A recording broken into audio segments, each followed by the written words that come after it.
গণপ্রজাতন্ত্রী বাংলাদেশ সরকারের পররাষ্ট্রমন্ত্রী ও জালালাবাদ অ্যাসোসিয়েশনের আজীবন সদস্য ডক্টর এ.কে আব্দুল মোমেনকে সংবর্ধনা দিয়েছে জালালাবাদ অ্যাসোসিয়েশন বাহরাইন শাখা।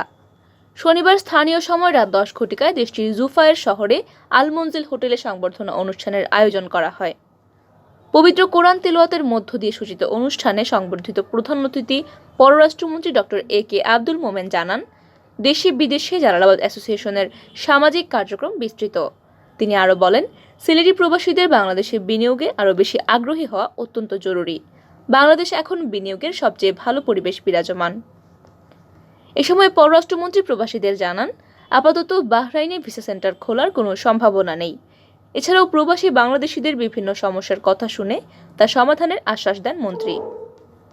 জালালাবাদ অ্যাসোসিয়েশন বাহরাইন শাখার সভাপতি মোহাম্মদ কায়েস আহমেদের সভাপতিত্বে এবং সাধারণ সম্পাদক সম্রাট নজরুল ইসলাম সিদ্দিকের সঞ্চালনায় অনুষ্ঠানে বিশেষ অতিথি ছিলেন বাহরাইনে নিযুক্ত বাংলাদেশি রাষ্ট্রদূত ডক্টর মোহাম্মদ নজরুল ইসলাম, রাষ্ট্রদূত মাশফি বিন শামস, বাংলাদেশ স্কুলের চেয়ারম্যান মুইজ চৌধুরী, দূতালয় প্রধান মোহাম্মদ মহিউদ্দিন কায়েস, শ্রম সচিব মাহফুজুর রহমান, থার্ড সেক্রেটারি মোহাম্মদ তাসির উদ্দিন।